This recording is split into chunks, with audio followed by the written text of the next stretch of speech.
Your mission: to keep your platoon and its vehicles moving ahead. The solution: a medium girder bridge.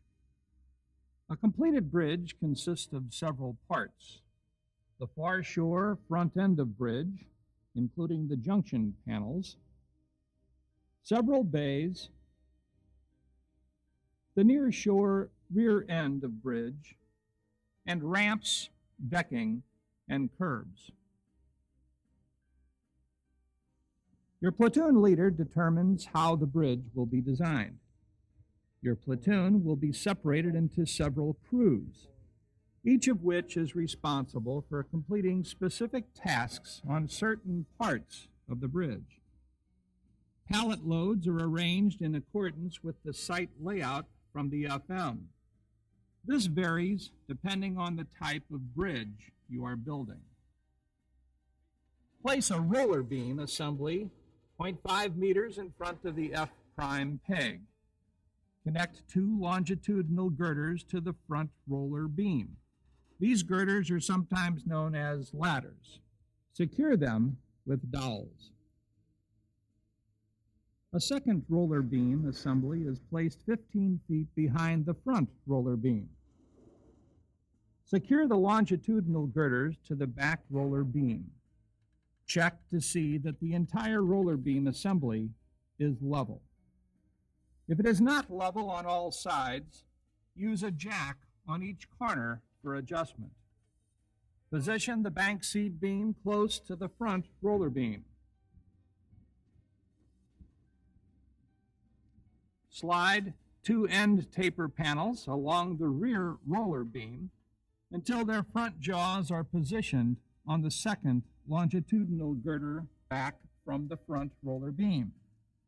Lift the bank seat beam onto the end taper panels. Insert panel pins from the outside of the bridge toward the inside to hold the end taper panels in place. Connect the top panels to the bank seat beam.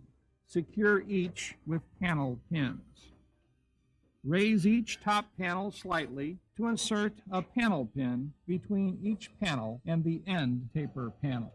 This will help provide the best angle for connecting the junction panel.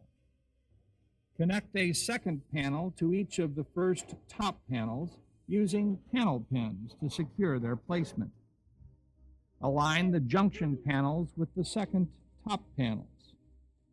Use guide pins to secure each junction panel, first at the top, then at the bottom.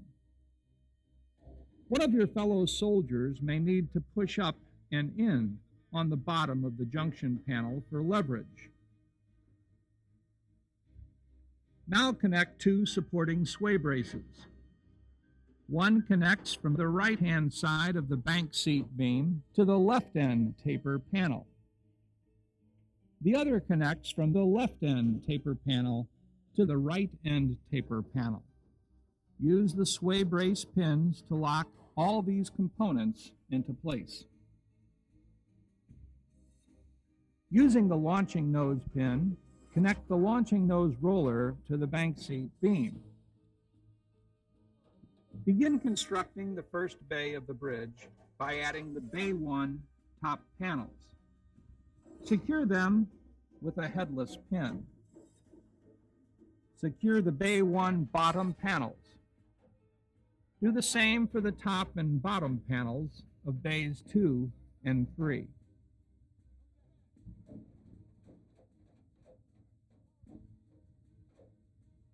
Construct the launching nose cross girder. Connect the light launching nose component to the heavy component. Then slide this assembly into place atop the launching nose cross girder. Attach this assembly with pins to the launching nose roller. After adding the fourth bay, use bracing pins to connect two supporting sway braces, continuing the zigzag pattern. Continue adding bridge bays and sway braces to form the remainder of the bridge.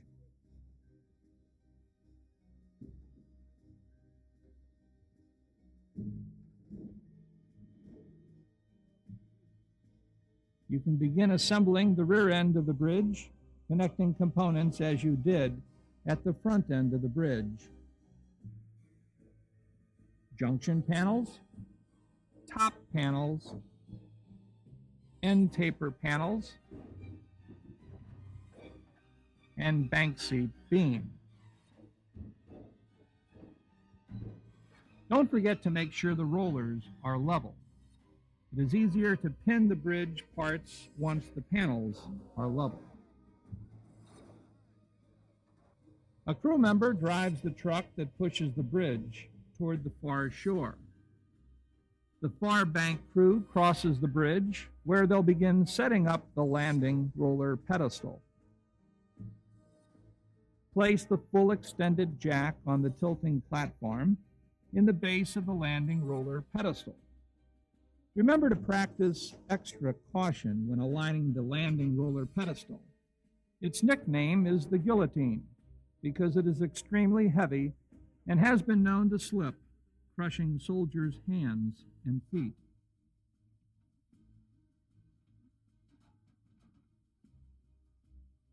Position the landing roller pedestal with its base centered under and parallel to the launching nose, 9 inches in front of the F-peg. Lower the far shore bridge into position. Remove the landing roller pedestal and the complete launching nose assembly.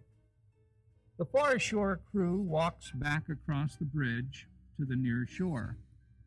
Jack up the bridge to remove the front roller beam assembly. Then lower the bridge to the ground. Attach the ramps.